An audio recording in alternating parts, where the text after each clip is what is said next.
Purple room.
Hi, I'm Nicole.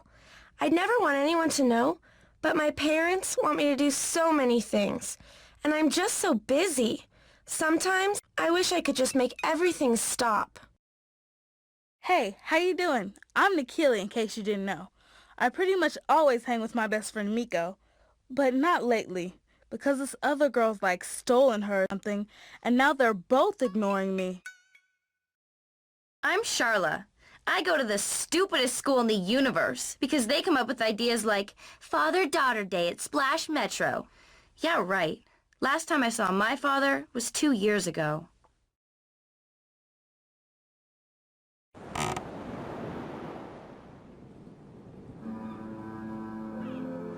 Being really popular has a lot of responsibilities. I mean, I like to paint my nails, and I spend a lot of time on my hair, because everyone notices stuff like that. But my mom, Miss Super Exec, loads a lot on me, too. Flute lessons before school, gymnastics after school, museums and horseback riding lessons on the weekends, and then there's homework. Sometimes it's just too much.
Nicole, being good just isn't good enough in today's world. If you want to be anyone in life, you've got to be the best. But Dad, I'm already doing everything I can. I mean, I am the most popular girl in class. Besides, I'm doing all this extra stuff, too. Sweetheart, what your father means is that if you're going to have a bright future, you must make sure you stay ahead of the competition. It's all part of growing up. Well, then what if I don't want to grow up? I mean, it seems like the older I get, the more stuff I have to do to keep up with everybody else. How come I can't just play with my friends sometimes?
I can see it already. This summer's gonna be hideous.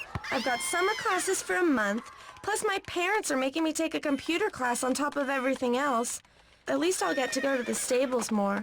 But I just wish I could drop something, you know? I mean, I feel like everything's out of control. Like, I don't even have time to eat breakfast most days. It takes so long getting my hair decent, I just have one of those breakfast bars that Mom and Dad eat. Go.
Well, hello, Miss Whitaker. How nice of you to join us. I'm sorry, Miss McKinney. I got here as quickly as I could.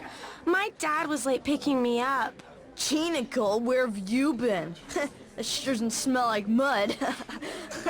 What do you mean, Bo? Oh,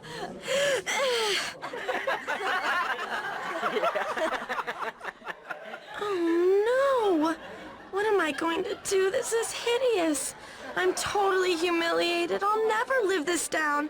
And it's all because I didn't have enough time to change. I can't stand this anymore.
Stronger than stone.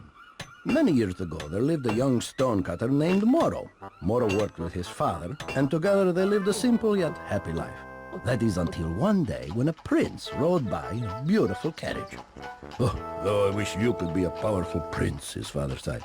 Little did Moro know that a sprite, hidden amidst the rock, had heard his father and decided to grant his wish. Suddenly, Moro found himself clad in silken clothing and shoes of fine brocade. Moro had become a wealthy prince.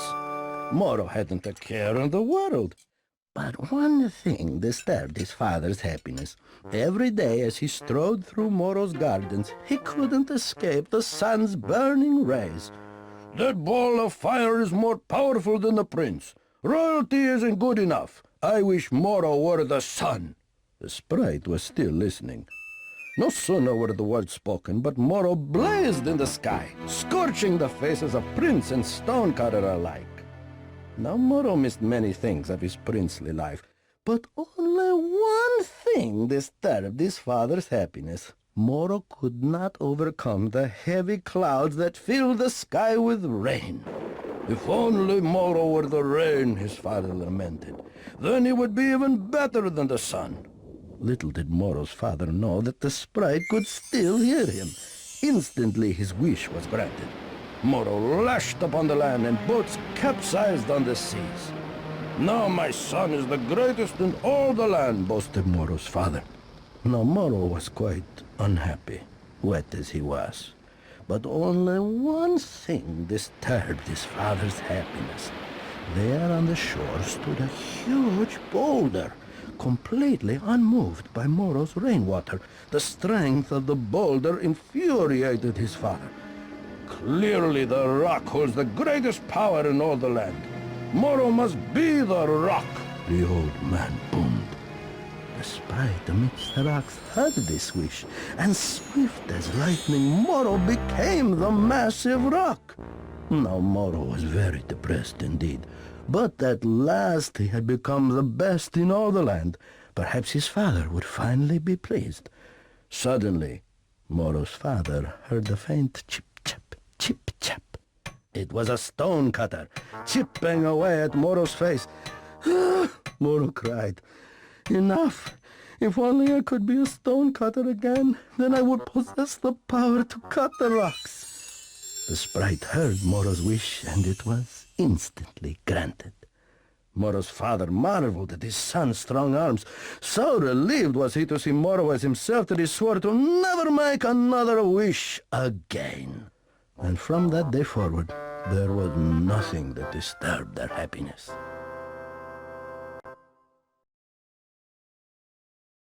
I guess it's important for me to succeed in everything. But how can I be my best when I'm totally tired and stressed out? I really have to tell Mother and Dad what I need. Maybe they'll let me visit Graham this summer. At Graham's I can read and go for walks by the lake and write in my diary. Graham always lets me just be myself, and that's the best.